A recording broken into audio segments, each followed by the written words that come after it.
will see my children. So I have no plans of doing that. I have no plans of leaving the country to hide.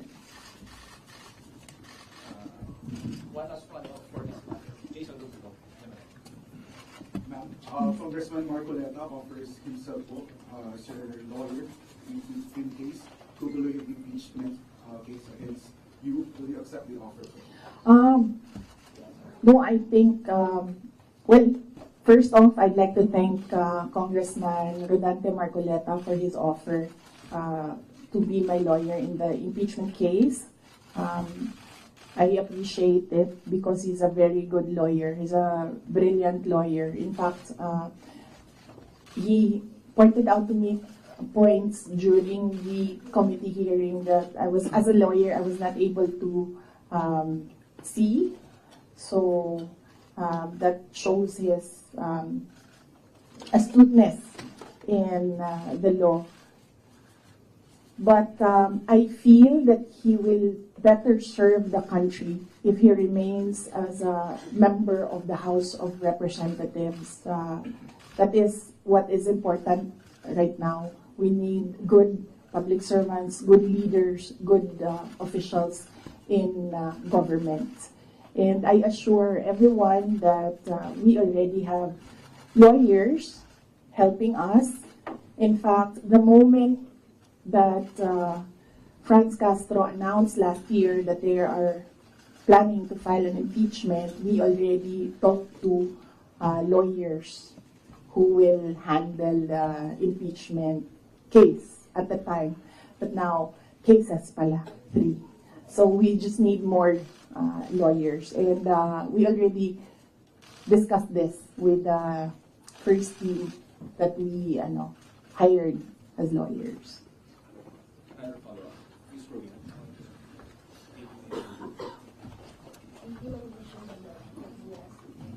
Yes, ma'am. I just want to ask how are we preparing or what are our preparation and how are we going to respond to the impeachment or the worst case scenario? Oh, okay. Yes, ma'am. So, very recently, we had a meeting with the lawyers, and what was discussed there was the arrangements, because we needed more lawyers. We are expecting another impeachment case now, so this may be 3 impeachment cases.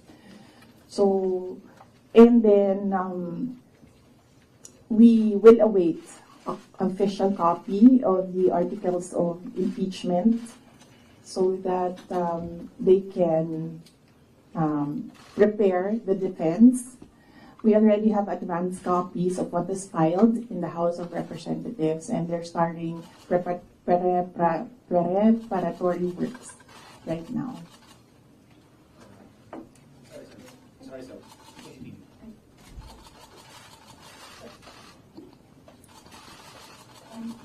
Most of your allies have changed positions or changed their sides. How do you feel right now?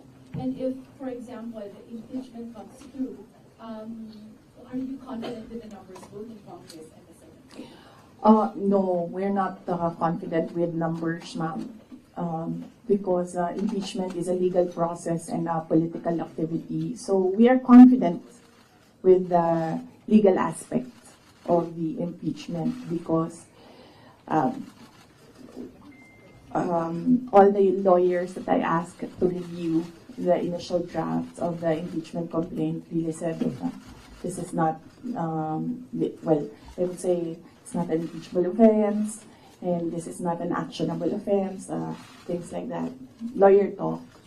But with regard to politics, that is a different matter altogether.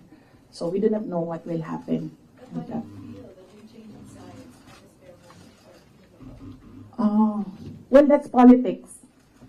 They always say that there are no permanent friends and enemies in politics. So it really depends on the person, on the politician, what path he will choose.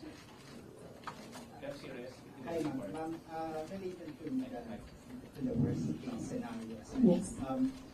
the House of Government Committee said that they are eyeing the possibility of filing plunder, technical malversation, and falsification charges, among others, against you and several other officials of the OVP and formerly the DepEd in relation to the alleged misuse of the confidential funds.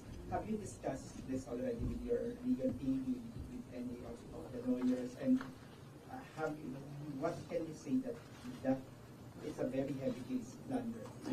Yes. Yes, oo. We have an inventory of possible cases to be filed because right now it's only the 2 impeachment cases that are filed with the House of Representatives. All the other cases, we have a list, we have an inventory, and we have lawyers assigned for each case. Usually cases that are similar, we assign it to one lawyer. And then other cases, we assigned it to other lawyers so that we ensure that all the cases have lawyers focused on each case.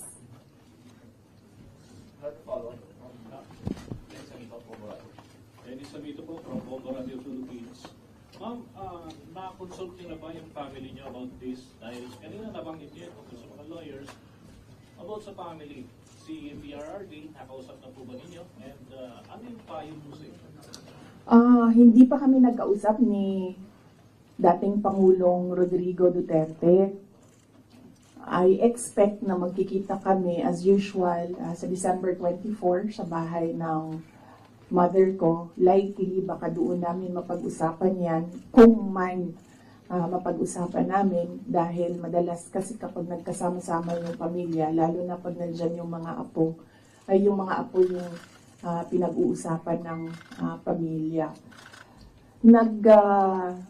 Nagsabi si Pangulong Duterte na magpapadala siya ng pera para sa pambayad daw ng mga abogado kasi alam niya na napakaraming mga abogado ngayon ang kinuha para sa iba't ibang mga kaso.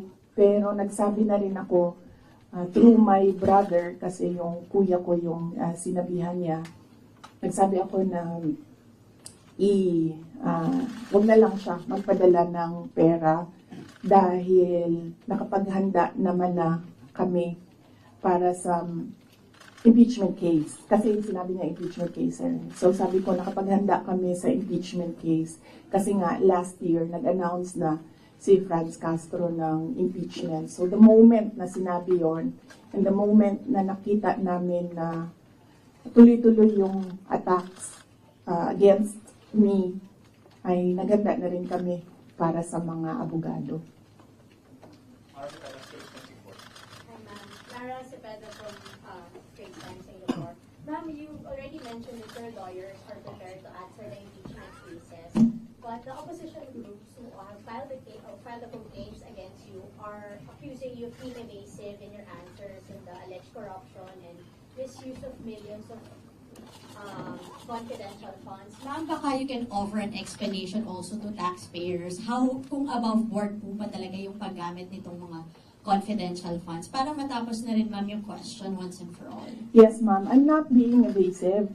If you are referring to the to the budget hearing and the hearings in the House of Representatives, I'm not being evasive. I am not answering the questions because they have no authority to ask confidential questions.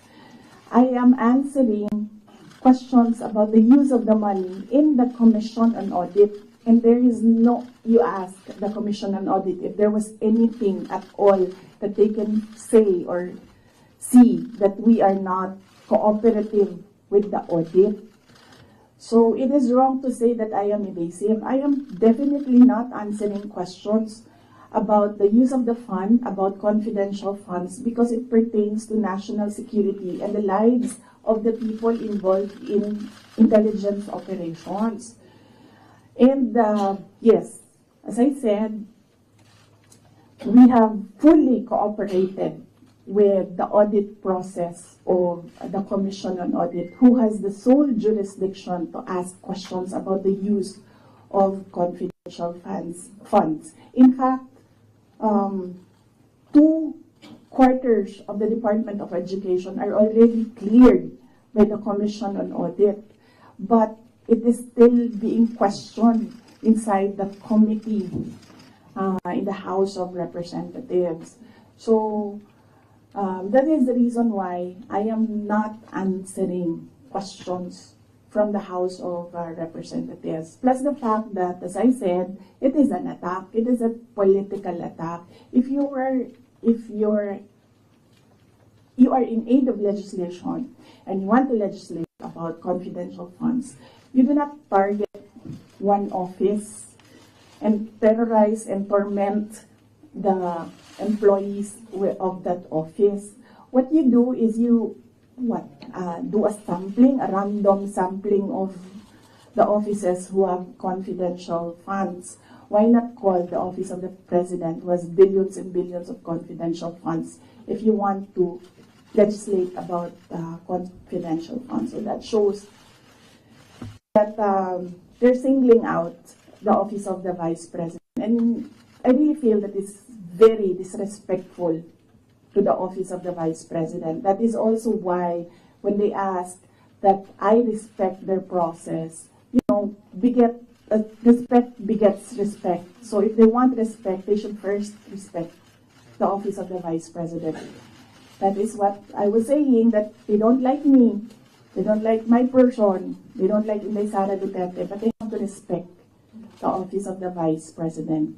So if they want to investigate confidential funds, they don't single out one office. I understand, ma'am. VP, just a follow-up. Was it yesterday or the other day, the House also alleges that over 400 names na nag-sign po acknowledgement receipts, again, on the issue of the confidential funds, wala daw pong records at the BSA. Ma'am, you could offer an explanation because we know that this is a legal proceeding, pero pinag-uusapan po siya ngayon, ma'am, sa bahay ng bawat Pilipino po. Kaya explanation if this is above board or bakit wala silang birth certificate, ma'am. No, I will not explain. I will not give an explanation because it will entail that I explain intelligence operations which will compromise officers who do intelligence operations. It will really compromise how they work. So no explanation will be given to the members of the House of Representatives. One final follow-up from me, ma'am. Then what's your response to accusations that an office like the DepEd and the OVP have no jurisdiction naman to have these confidential funds that are spent for national security? Well, the confidential funds was the first transfer of confidential funds was from the office, from the contingent funds to the office of the vice president, and this was approved by the office of the president. The next year confidential funds was 2023. We submitted it to the Department of Budget and Management. It was approved by the Department of Budget and Management, and therefore it implies that it was approved by the Office of the President because it was included in the National Expenditure Program, the NEP.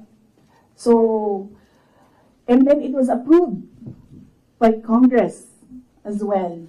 The only reason why we did not use the confidential funds in the fourth quarter for both offices because I was already flagged by a friend inside the House of Representatives that they will attack you using confidential funds. So yes, it was duly approved by the Office of the President and both houses of Congress as well as because it was included in the General Appropriations Act. So it was not, we presented it, we defended it, they approved it. We used it, and then the question on utilization is under the Commission on Audit. That is how the system works. They cannot use or they cannot twist the system according to their personal interests. Really, all these circumstances and events happening surrounding the office of the Vice President is a race to the presidential election in 2028.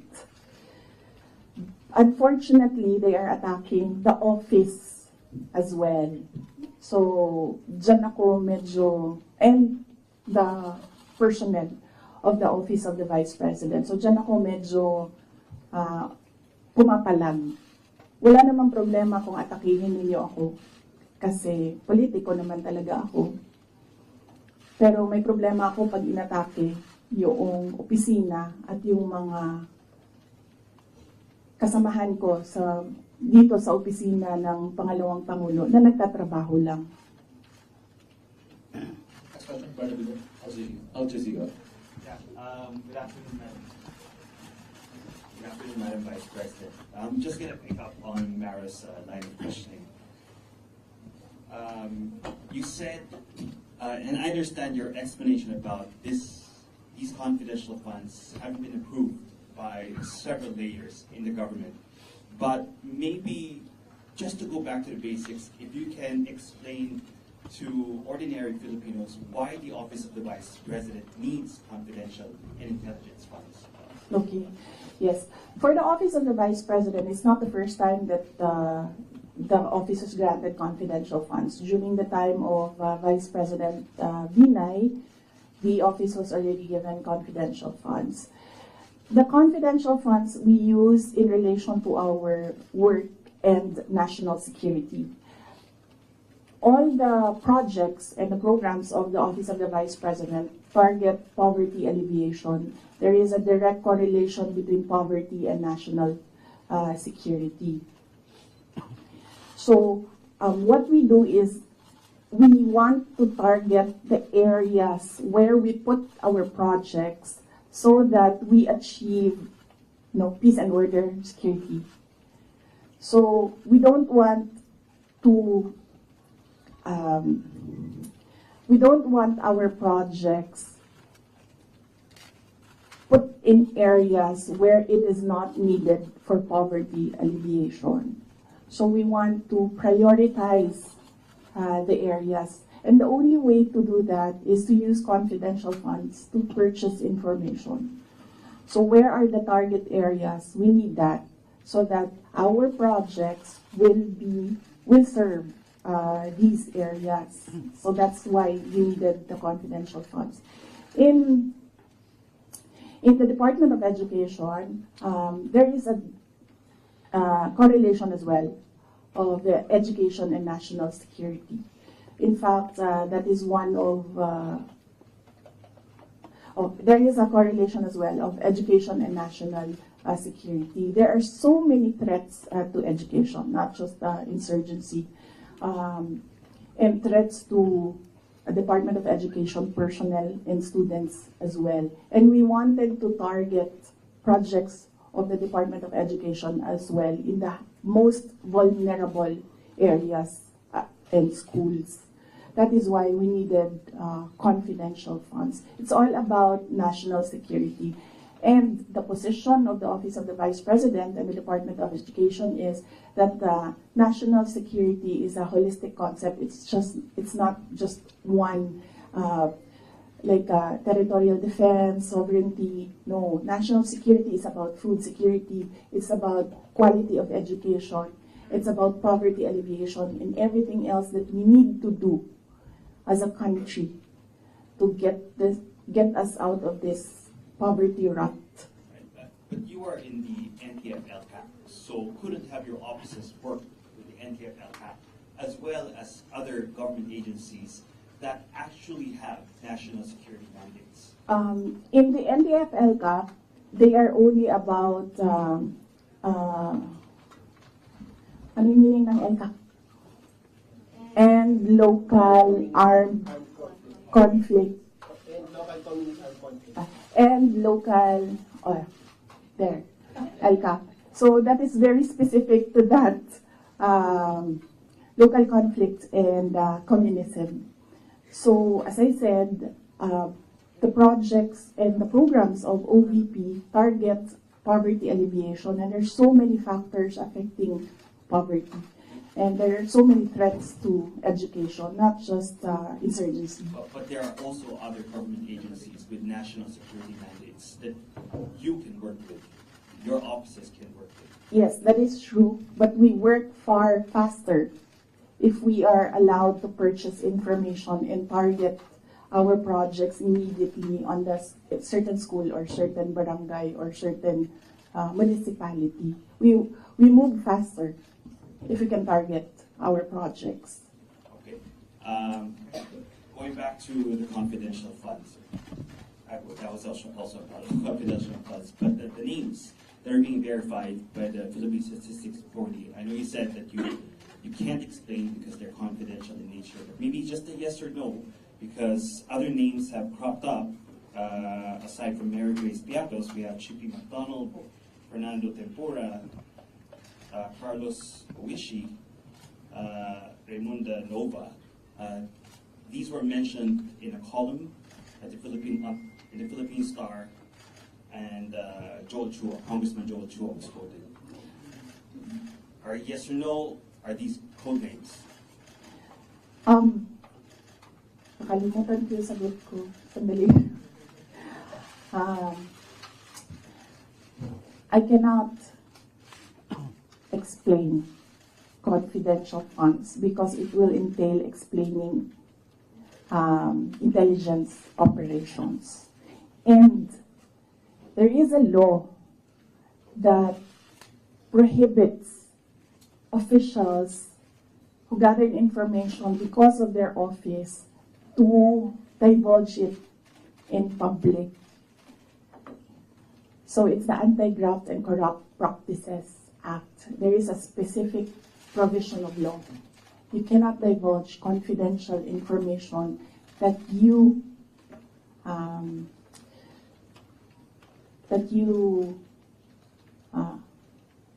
received while in office.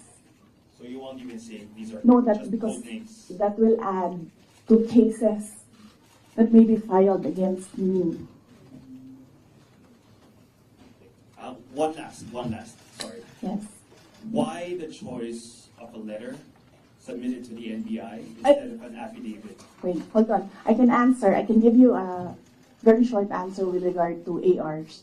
I had nothing to do with the preparation of ARs. It went down to the grassroots level. So I had nothing to do with preparations of ARs. I was up here in the structure and money went down for information. So you have no knowledge why all these names were used in the acknowledgement receipts? In the first place, we do not even know if these are ARs which came from DepEd or OVP to COA, because there's a chain of evidence supposedly.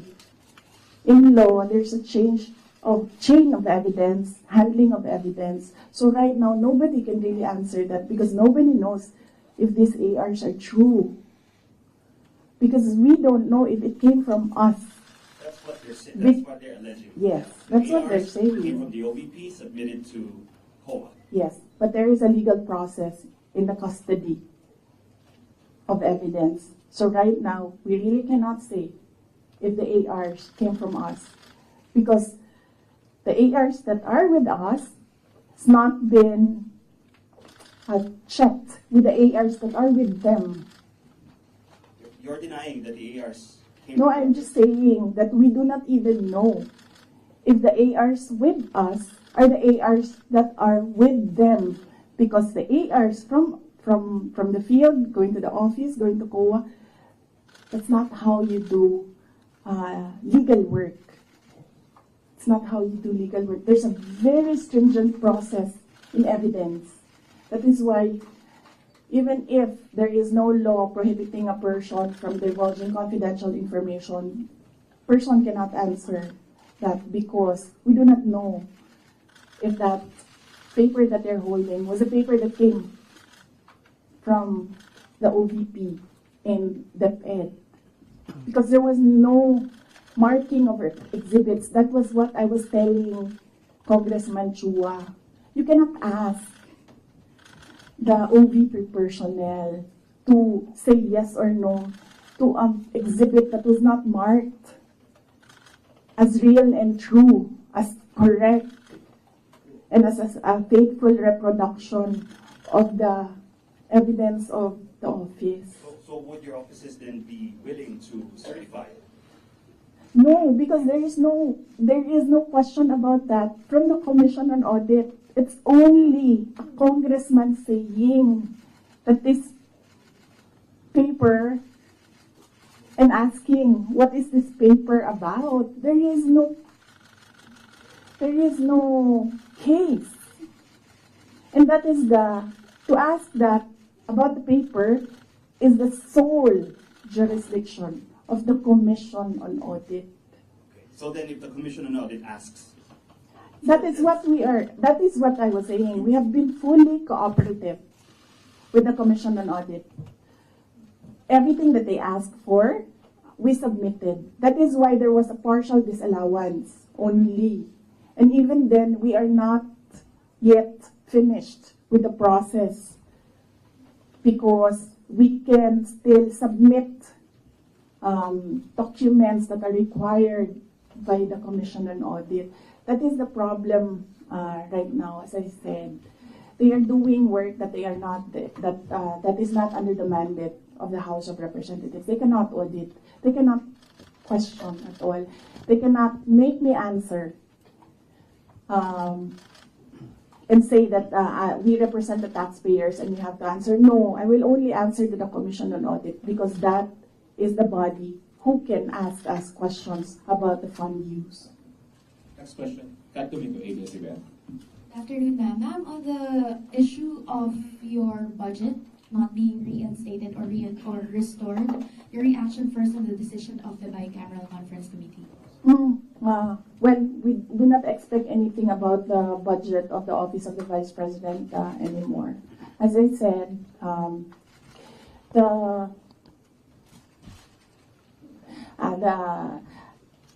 before I was saying that I am not the problem. I've been saying that I am not the problem. The problem of the Philippines is kahirapan, kagutuman, corruption, and all the other peace and order issues.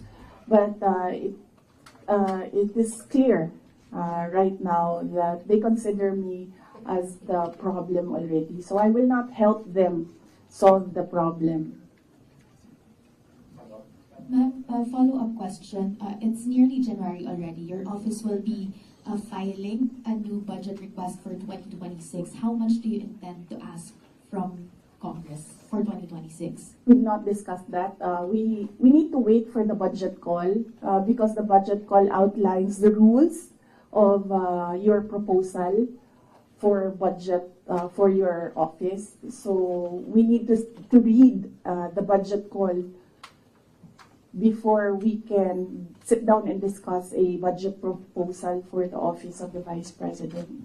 Ma'am, at top of mind, are you still considering to hike the 733 million or will you be happy operating on the same expenses in 2026? I cannot answer that because there are rules.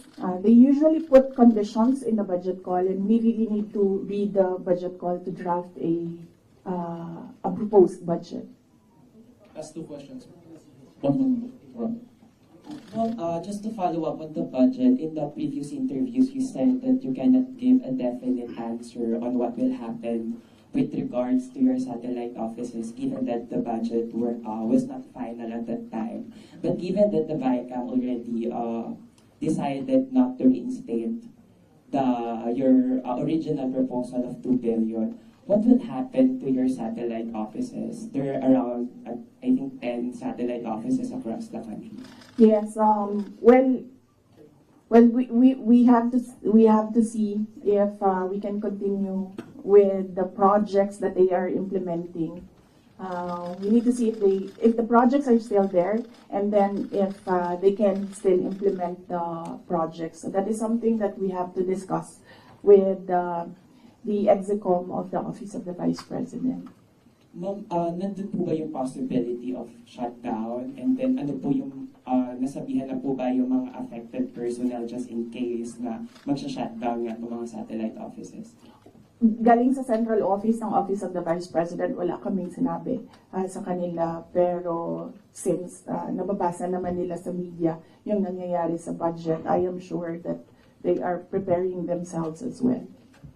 Question, ma'am. Ma'am, good afternoon, Chris. Ma'am, it was mentioned before na kung pull out yung security na papalitan. Meron na po bang update dito? Tsaka sumulat po ba kayo sa AFP regarding this? Yes, wala pang update doon sa pull-out and replacement. Nag-aantay kami sa Armed Forces of the Philippines kung kailan nila gagawin yon. Yes, nagpadala ako ng letter sa Chief of Staff ng Armed Forces of the Philippines. Meron lang ako mga nilatag doon na mga requests. Pinakauna doon is hindi na kami tatanggap, well ako, hindi na ako tatanggap ng replacements. So kung magtanggal sila, hindi na nila i-replace. Iwan na lang nila kung ano yung maiwan. And kung wala mang maiwan dahil tatanggalin nila lahat, I already said that I will seek security arrangements outside of the Armed Forces of the Philippines already. Mag-outsource naman kayo. I mean, kasi normally naman, di ba, pang Vice President, may naka-designate dyan from the AFP, from the PFP. So, dahil nga, yun nga, may pull out, and so, ang plano nyo para mag-outsource na lang kayo. Yes, we are exploring private security services. Yes. So, my husband. Huh? Would that be construed as a private? No, because there are professional security services. So that's not considered as a private army.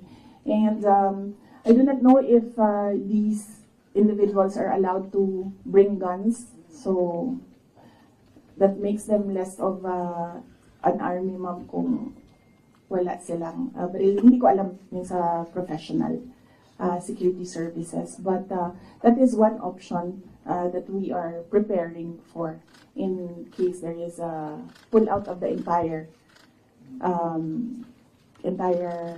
security detail from the Armed Forces of the Philippines. Initially, I asked my husband, and then he said that he'll make arrangements. Out of pocket, ma'am. How much are you estimating for that? Well, wala pa kaming we have not requested for proposals yet from service providers. We have not requested a proposal yet. So, but I think only Filipino organizations or agencies are allowed that kind of service within the Philippines. I think, Mama. I do not know. But I know that they are Filipinos. Yes. Do you feel secure about No, I don't. your children? No, ma'am. No. But no, I do not feel secure. As I said, that there's always been bias because when you see, say for example, DOJ, iniimbestigahan nila yung press con. Pero hindi nila iniimbestigahan kung bakit kami umabot doon sa press con na yon. Iniimbestigahan nila ang threat ko, no? Pero they've not ever investigated threats against me, which are all documented, but we do not give them the information because we don't trust them at all. Last two questions, Red, then.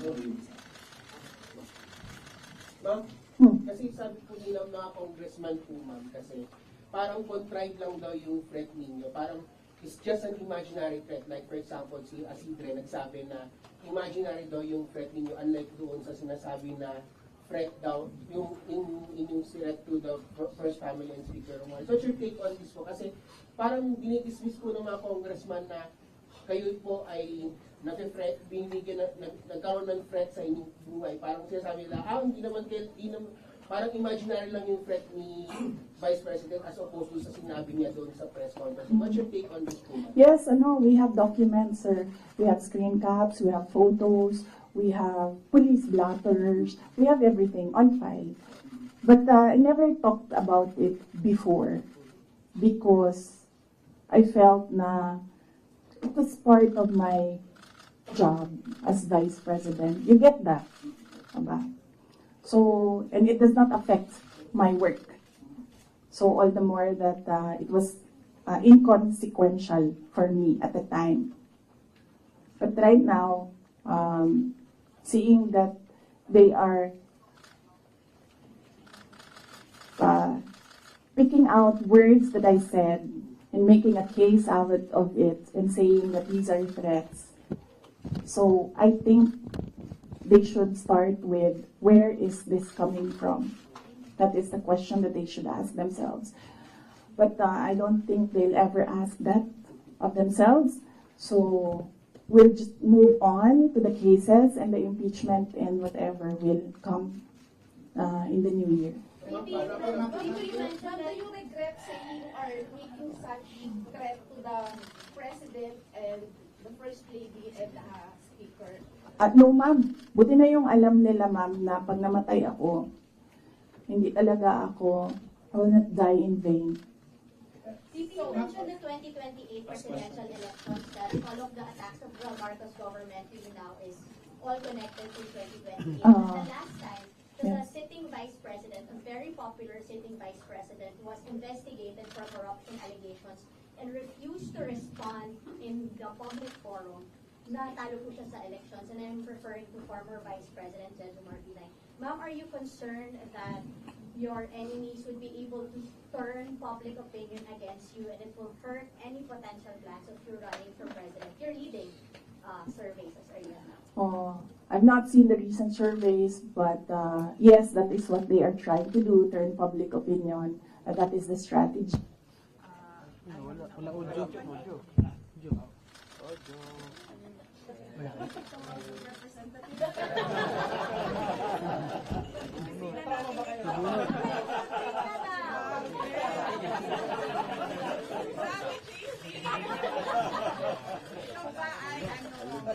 Full agent. Wala audio. Wala, nasa ibang speaker. Nasa kabilang speaker. Yes. Love. Ilipat po ang audio. Speaker. Nasa kabilang speaker yung audio. Nasa ibang speaker. Nasa kabilang speaker.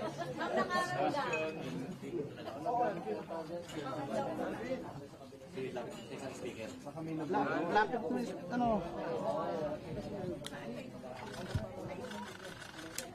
Walang ano naglipat. Ayan na. Wala pa rin. Lipat na mic. Lipat yun na lang. Wireless na. Provider ba yan na? Ayan na. Yes. But yes. So, yes, that is what they are trying to do, turn public opinion. That is a common strategy in politics. Black propaganda and everything. Will it hurt my chances? I'm not yet a candidate. So, right now, I am just the Vice President of the Republic of the Philippines and working for the country. So, I am not yet a candidate. So I do not know if this will affect me. Maybe my decision in 2026 will consider what is happening right now, but I cannot really say with finality what will be the considerations for me to decide to run for president. As I said, just give me the last quarter of 2026. I think that is the best time for any presidential candidate to decide to run. Ma'am, pero do you think po, ma'am, kasi ito, lumalabas yung keyword na yun, binibinay. Parang kayo ginagawang binay yung task for former Vice President Jejo Martinez. Do you think po, ma'am, binibinay kayo ngayon kasi malakas kayo ngayon this survey and possibly tinutukod nila kayo para mawala yung political clout ninyo sa 2028? Yes, oo, yan naman ang sinasabi ko eh. It's all, these are all political attacks. From the attack from the left on the confidential funds, the meeting with the Speaker of the House of Representatives, and the attack on the budget, and the other attacks that you see in social media. So these are all directed to remove me from the race, yes, and then of course remove me from office. Ay, that needs a sit down. Ay, naku. Ay, talaga. Sasabihin ko sa'yo, you know, paano ko nalaman na gusto ni, na plano or gusto ni Martin Romualdez na mag-president? Ay, naku. Halaga. Sasabihin ko sa'yo. And it is personal knowledge. Kasi narinig ko talaga. I was there. So, kaya alam ko sa simula pa lang, nung narinig ko yun, okay. Wala lang din sa akin yon. Kasi lahat naman pwedeng tumakbong presidente. Diba? Ang hindi ko lang in-expect, yung gagamitin mo yung buong gobyerno para sirain yung isang tao. Yan din. Kailangan magdesisyon ng taong bayan. Gusto niyo ba ng Vice President Martin Romualdez? Yan ang tanong. Kasi, yan naman kasi talaga yung plano niya. So, kailangan mag-decide ng taong bayan if you want somebody sitting there na hindi ninyo binoto. Thank you. Ma'am, are you determined to stay as Vice President? No, I'm at peace. I'm at peace with whatever happens to me. I've already accepted that whatever happens to me, that will be God's purpose for my life. So I am at peace staying and finishing my term because that is my contract with the Filipino people, and I am at peace going if I will be removed from office. Okay, thank you. Taken out of context, nung sabihin nyo yung regarding sa kay President and First Lady and the Speaker. Hindi ma'am, ang tinake out nila of context is tinanggal nila yung kung yon at iniwan lang nila yung gusto nilang gamitin. Yun yung sinasabi ko na taken out of context. Dapat when you appreciate the message, you should take all the words together and not just take out the things that you want to use against the person. Mabalik ako ng mabilis lang. Yes, sir. Security ba? Kapag nag-hire ka ng private individuals, first time na nangyayari, yes. Di ganitong klaseng setup, ba't ka umabot sa ganito at saka kung matuloy yun, that would give an impression mas makakatiwala sa mga private individuals kaysa dun sa mga people in armed services. Yes, sir. Kasi sila din naman yung gumawa nun, sir. Ang sinasabi ko lang naman sa kanila is, kasi sinasabi nila palitan, sir. Mahirap kasi, security is fundamentally a trust and confidence position. So it's difficult to entrust your life to somebody you really do not know, and that's you just put there by somebody who you do not trust as well. So it's a very difficult position, and well, it's a very difficult position, and I actually pointed it out to the Chief of Staff of the Armed Forces of the Philippines. I told them that there is a line of succession. You're supposed to protect your number 2, your 1 and 2, because that is your reserve.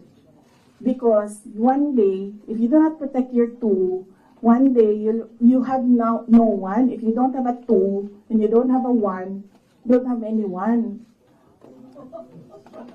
Diba?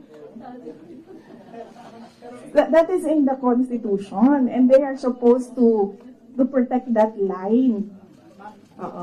Sabi nga, isip lang po, may 443 cases. Mabalik na naman tayo. 443 last year. Oo. Security. Out of the 865 that employees only.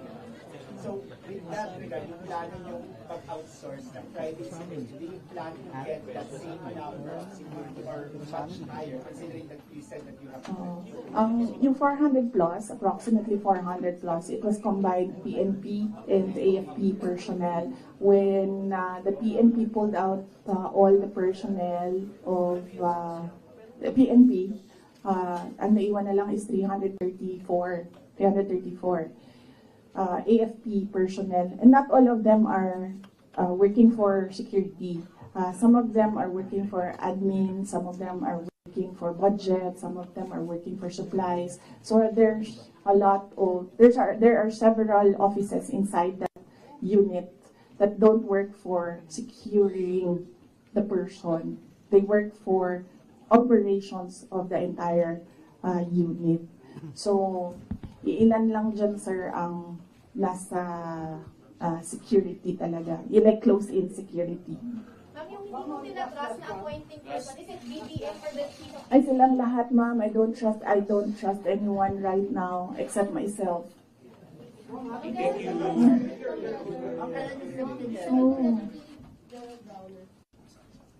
Hindi ko na maalala. Ito lang nakaraan. I think this week siguro or last week. I don't trust my memory on that, pero very recently. Yes. Thank you. Walang tatayo ha. Sana naman next year na tayo magkita-kita ulit, ha.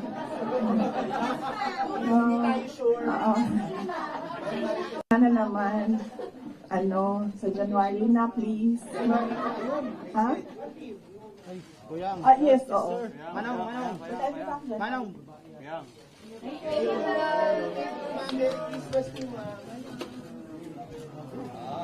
Okay. Teka, anong mga story natin?